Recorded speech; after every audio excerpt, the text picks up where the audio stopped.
getting into our first topic of the day, the Brooklyn Nets deciding to fire Jacque Vaughn yesterday. Unfortunately, on his day off, a little sad, but I can't say that I was extremely surprised by this. The Nets have been a pretty tough watch this year as a whole, and I want to acknowledge the fact that I don't think that Jacque Vaughn had it easy necessarily from the moment that he stepped into the building. There were very interesting circumstances sort of around him getting hired. He was the candidate to replace Steve Nash after a rough start to the season last year. And it was initially reported that they were interested in going after Ime Udoka, who had just been fired the previous offseason by the Celtics for some still unknown allegations, but it sounds like he had an inappropriate relationship with somebody within the building of some sorts. So it was a little bit strange. I don't know if the NBA was really going to let it fly. Udoka getting a job that quick. Obviously, he gets hired by the Rockets this past offseason. But, you know, I feel like the NBA was sort of going to step in, and it had to be at least a year in between him getting his next job and whatever went down in the past there. But they do end up going with Jacque Vaughn. It sounds like some of the superstar players that were there between Kevin Durant and Kyrie Irving were sort of pushing for this hire, so that's what they end up doing. And shortly after, he had to deal with a lot of different transitional pieces based off of the fact that both Kyrie and KD requested trades shortly after his hire. So he obviously had to deal with a lot of very complicated factors throughout all of that. Vaughn ends up finishing his tenure with the Nets 71-68 as a whole. That is including a little bit of an interim role he held when Kenny Atkinson was fired a few years ago, and he finished out the end of that season. But, you know, when you look at that 71-68 record, I think that, you know, he largely benefited from having KD and Kyrie last season. He takes over in Brooklyn in early November after Nash was fired, and obviously KD ends up getting hurt last year. In January, they were able to still float around that 500 mark in terms of the games that he wasn't playing, but overall last season, he was 30-15 during the year when both KD and Kyrie were on the roster.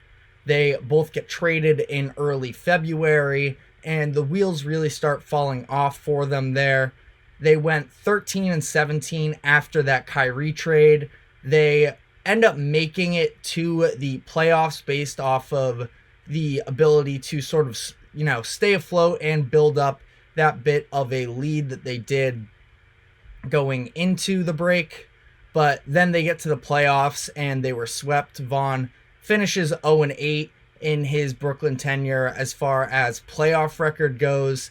The Nets were 21-33 this year, so including the playoff games as well that he lost last year, in total after those trades, they were 34-54. So definitely pretty unsuccessful there. It's interesting though, because obviously Vaughn was able to keep the Nets sort of in play during that stretch for a bit there, where there was no Kevin Durant and it was just Kyrie Irving, and there were still some interesting circumstances going on around Kyrie himself, and they actually gave him a multi-year extension late in February last season.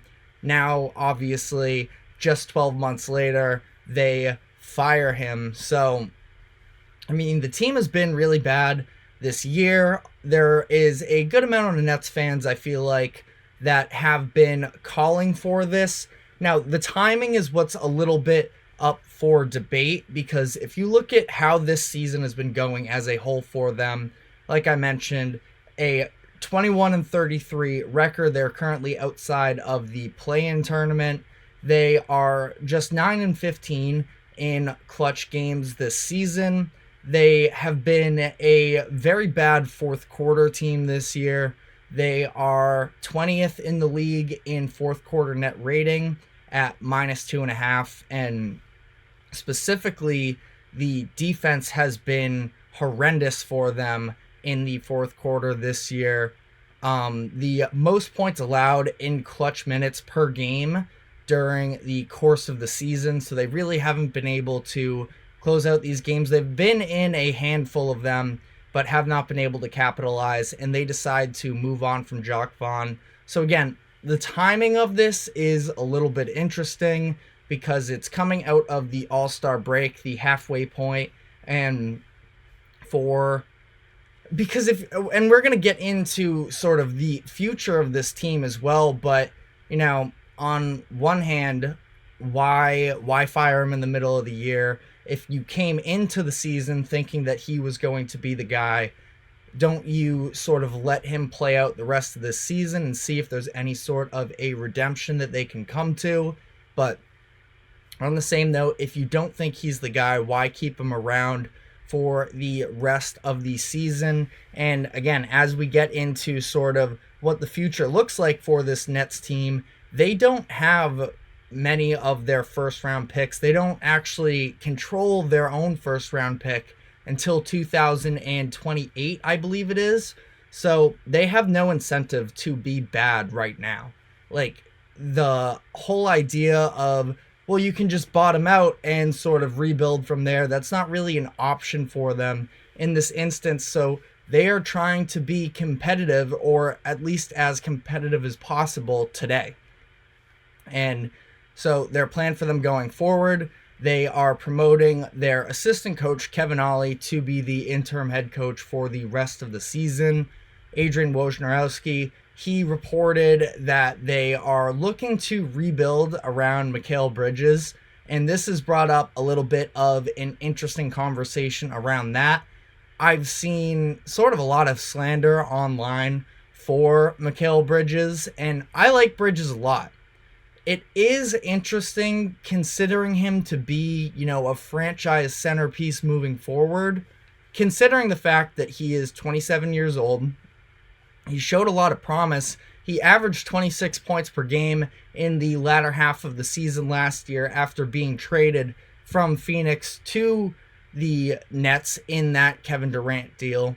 But he's taken a step back this year in terms of really showing that he can be a true number one option. He has dipped just a few points, but down to 22 points per game this season on worse shooting splits. He's averaging a career high in assists, at least. It's 3.7, I believe.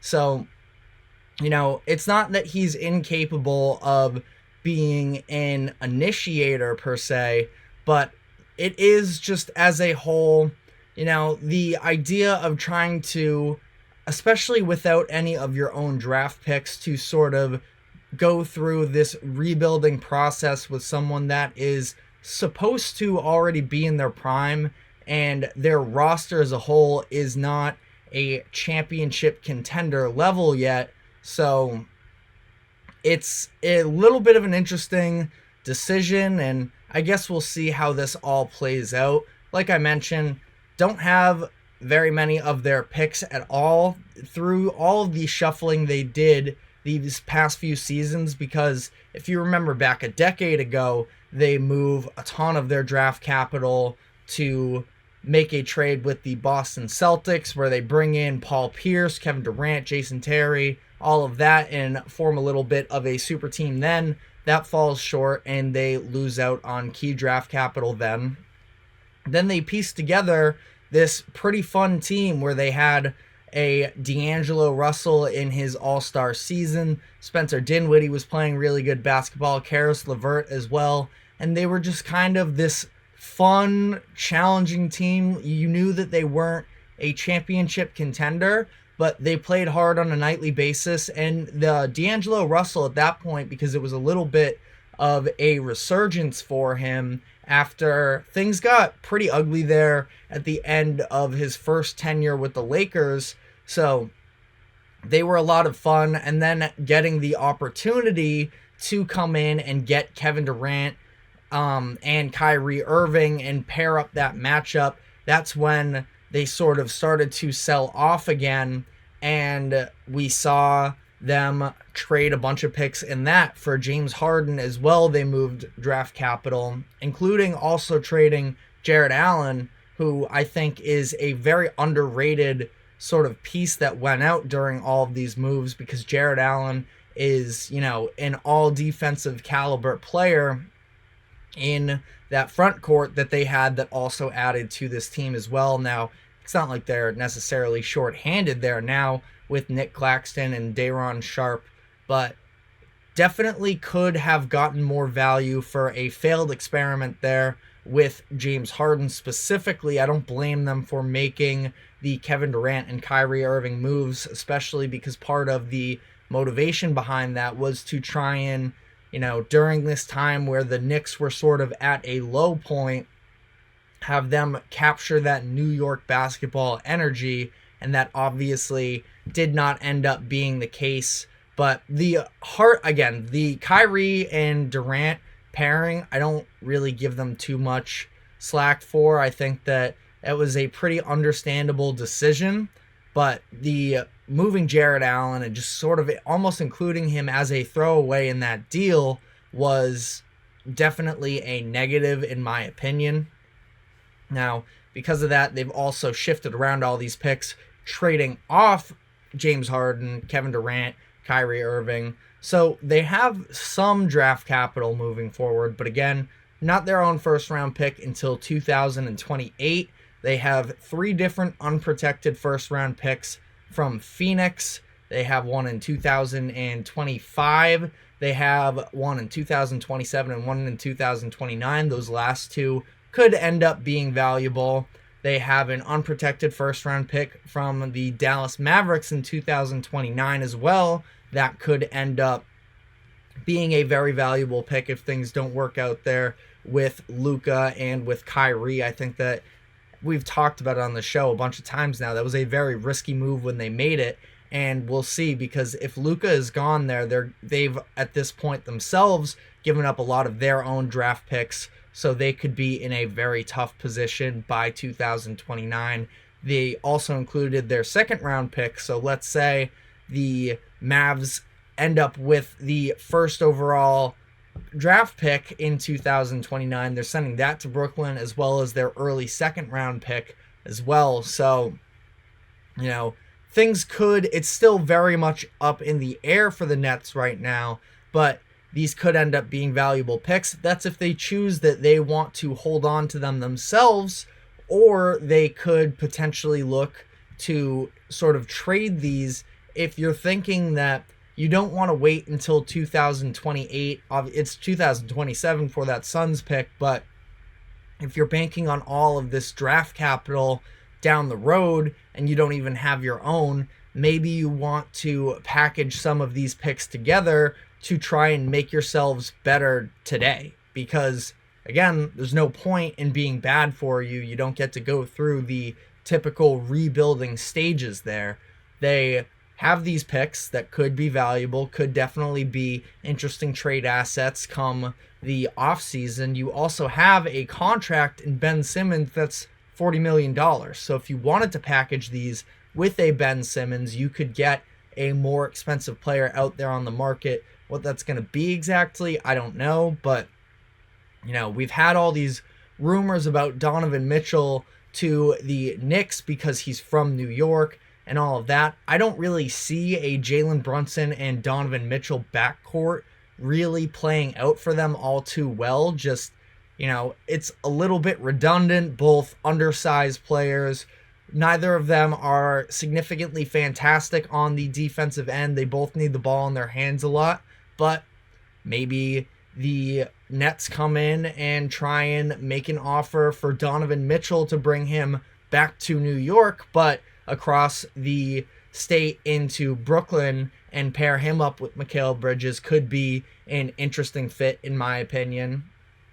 They do have the majority of their roster under contract going forward, which at least gives them some flexibility as far as what they would like to do going forward.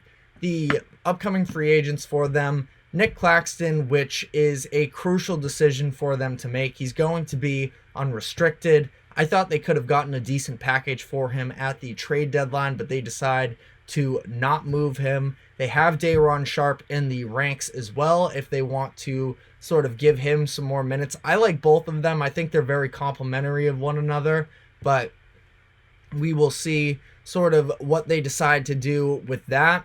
And then they have Dennis Smith Jr. and Lonnie Walker are the only other unrestricted free agents.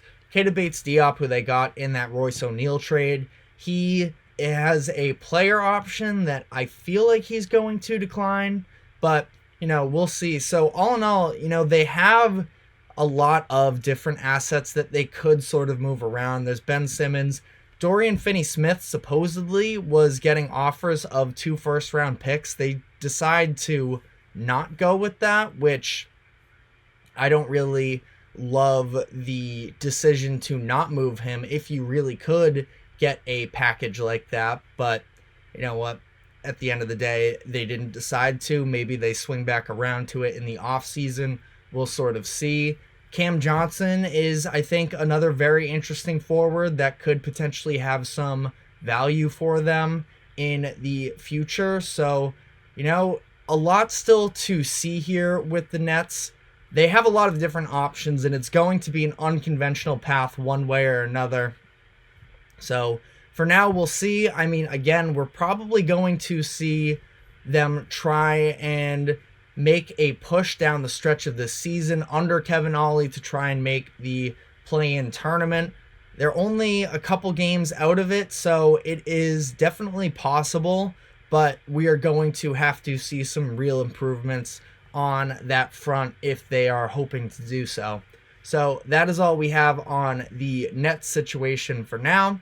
We're going to be taking our first break, and when we come back on the other side, we will be doing a little exercise, stock up/down for recent lottery picks. So stick with us. We will be right back.